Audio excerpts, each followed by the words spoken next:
All right, thanks everyone. Good evening. I want to, talk about the project and why some of the development opportunities that have been prevalent during these solar projects are of interest to me. The school budget's the reason. This budget has been a source of many a frustrating budget session in my last 10 to 12 years on the council. It has prevented us from doing a much-needed project or two, such as infrastructure improvements and the like.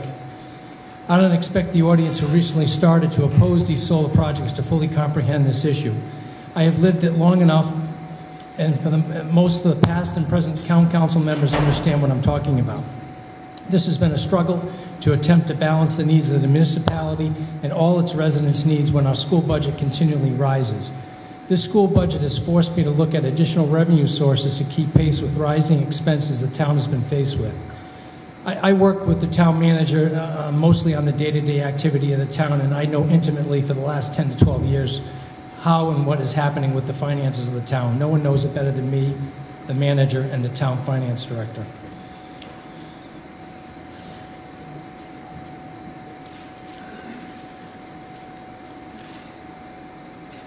I wish this was not the case, but the reality tells me otherwise. I was encouraged by a few spectators at the last school committee budget meeting, thanks to Joe, Carol, and of course Pat. I'm sure that they and everyone else could sense my frustration. 2 pages of superintendent cuts, and to my knowledge, no additional reductions from the entire school committee. In fact, towards the end of the meeting at the Charrow, finance director said we were only $77,000 away from actually being level funded, and I thought the committee members would rush to bring forward their recommendations for reductions, and then the room once again fell silent. No additional cuts on a $59 million budget. It's pretty sad. For those of you on the council who have worked with me in the past years know that I can be pretty frugal and cheap. I tried my best to always keep a reasonable tax rate and approve larger, costly items only when necessary. In my opinion, the town is at a budgetary crossroads. We have 5 unions in town, and we've always done very well in negotiating these contracts, but the tide is certainly turning. The lack of some form of commercial development at Exit 1 and 2 never really materialized.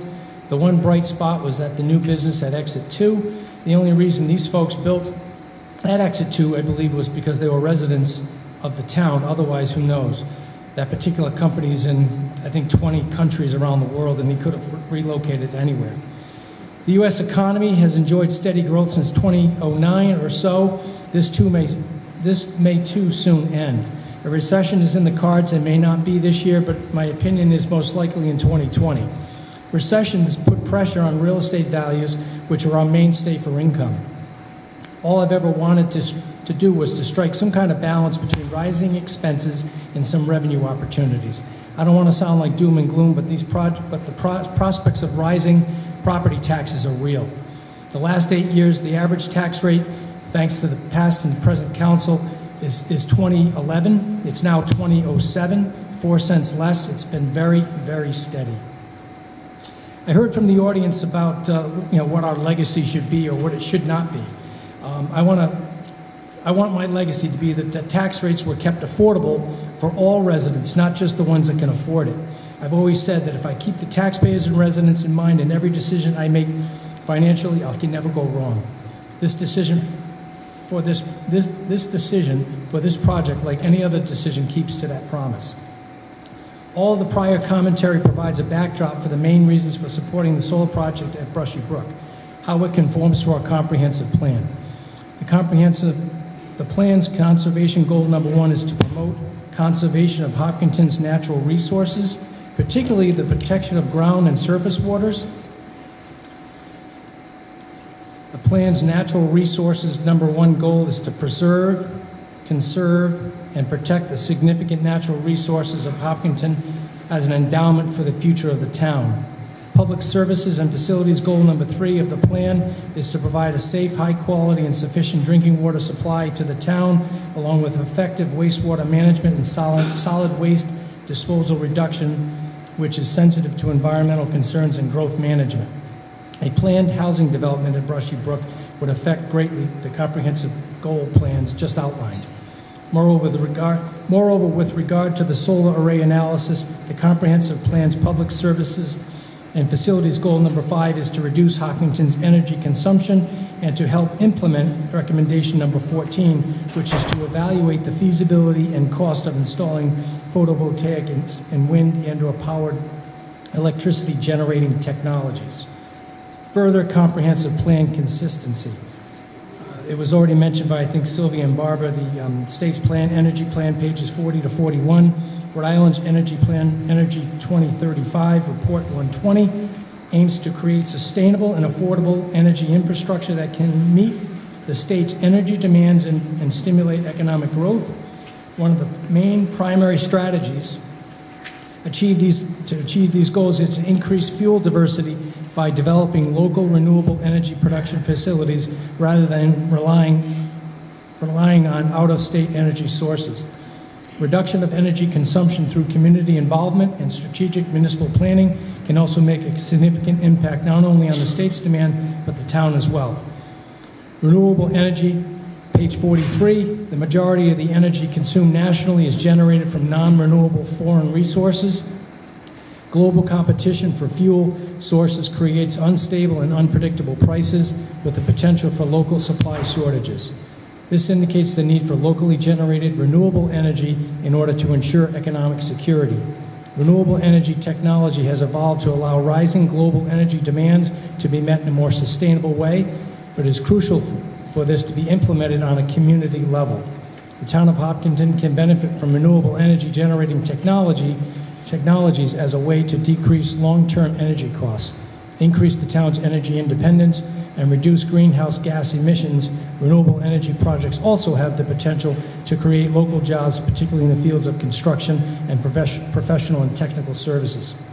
Furthermore, the site proposal to change from RFR 80 to commercial special is further supported by policy public services and facilities number 17, encourage renewable energy projects in the private sector, page 55. Recommendation 18, consider expanding current zoning regulations to allow photovoltaic installation in residential districts, as Councilor Thompson has indicated. Goals, policies, and recommendations. Goal, economic development number 1 is to provide for the expansion of the town's tax base by encouraging development of new and existing light and/or heavy industrial and office commercial business. Lastly, recommendation number 4 within public services and facilities was to identify the zone areas for manufacturing and commercial sites. This objective can be achieved for the purpose of promoting public health, safety, morals, and general welfare.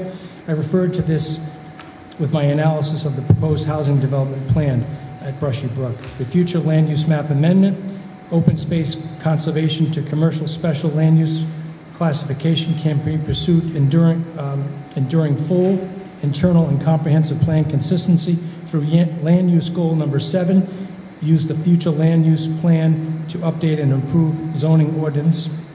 Page 118, and policy land use goal number 20, the zoning ordinance should be consistent with the future land use map.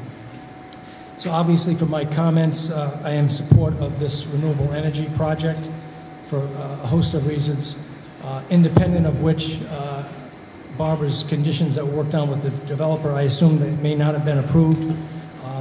I think this is a smart thing for us to approve on a host of reasons to benefit the town and all its residents. I'm often looked at in the community. I get a lot of calls for various items, zoning, neighbor issues, garbage, tractor trailers, anything, you name it. And the people that trust me to help them out with those issues trust me to make this decision for them as well. And a lot of them are not here today. So I'm going to support this project. So we'll have a vote and we'll see what happens. So.